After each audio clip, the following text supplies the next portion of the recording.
Bonjour à tous. Cette histoire est l'histoire de Candice, que vous avez déjà pu suivre dans Papercut.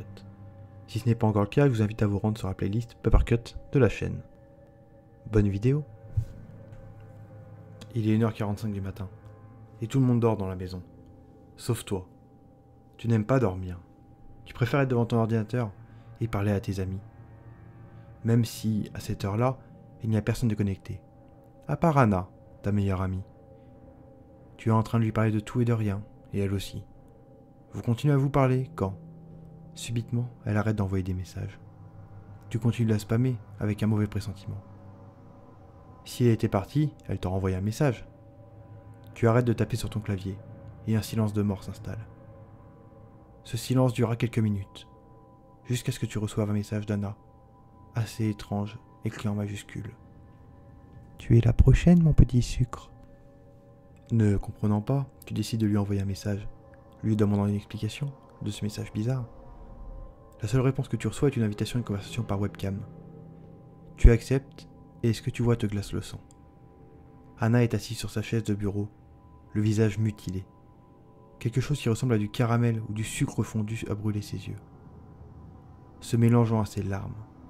Les articulations de sa mâchoire sont brisées, et elle pend le long de son cou, recouvert de bonbons gélatineux, à moitié fondus. Sa langue est arrachée et clouée sur son front grâce à une sucette dont le bâton avait été taillé en pointe. Des micados sont plantés dans ses oreilles, assez profondément pour avoir à coup sûr percé ses tympans. Son nez tailladé et lacéré n'est plus qu'une masse de chair sanguinolente, et ses doigts sont coupés.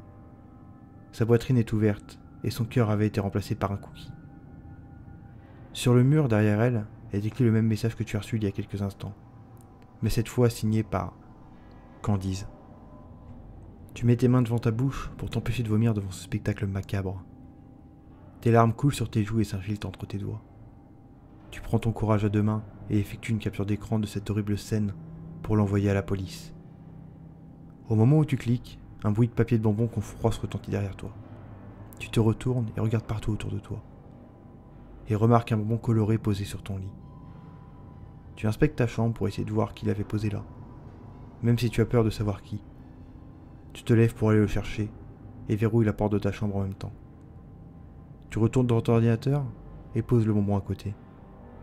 La vision du corps d'Anna mutilée te redonne envie de vomir et de pleurer. Tu fermes la fenêtre de la conversation car cette image est tellement insupportable. Comment quelqu'un peut faire ça? Et pourquoi? Tu te remets à pleurer et ta vision se brouille. Quelques minutes plus tard, tu arrives enfin à te calmer. Tu regardes le bonbon posé sur ton bureau et tu l'ouvres. Tu te demandes s'il est bon. Tu n'as jamais su résister à l'envie d'en manger quand tu en avais l'occasion. Mais le meurtre de ton ami t'aura sûrement dégoûté jusqu'à ta mort. Et cet instant est très proche, tu le sais. Tu n'as aucun moyen de t'échapper, ni même de te défendre. Alors autant en profiter. L'emballage est en plastique multicolore avec un cœur noir dessus. Tu l'ouvres en prenant soin de ne pas abîmer, et prends le petit trésor sucré entre ton pouce et ton index. C'est un bonbon dur. Il est dur et blanc, et parsemé d'une multitude de petites étoiles et autres formes multicolores. Tu hésites un instant à le manger, mais son odeur alléchante prend le dessus, et tu le mets dans ta bouche. C'est la première fois que tu goûtes quelque chose de semblable. Il est très sucré, avec un léger goût acidulé. Ton temps passé à lire les composants des paquets de bonbons t'a permis d'identifier la plupart des composants. L'acidité est due à l'acide malique, utilisé dans les bonbons à la pomme. Le sucre doit être du sucre de canne basique. Les colorants semblaient être d'origine naturelle, puisque rien ne t'indiquait leur présence. Mais les goûts des différents fruits sont tellement mélangés qu'il est impossible à analyser, même en te concentrant.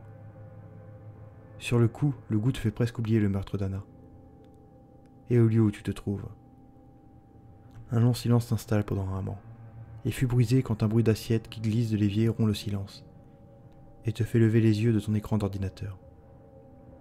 Sûrement mon frère qui grignote un truc en bas, penses-tu en savourant le bonbon. Le son se répète une fois de plus, mais plus fort. Tu déverrouilles la porte de ta chambre et descends les escaliers en direction de la cuisine, pour lui dire de faire moins de bruit. Au moment où tu arrives dans le salon, une odeur de caramel et de bonbons t'enveloppe, en même temps que la peur. C'est à ce moment que tu te rappelles la mort d'Anna. Tu essayes de fuir mais tes jambes ne veulent pas.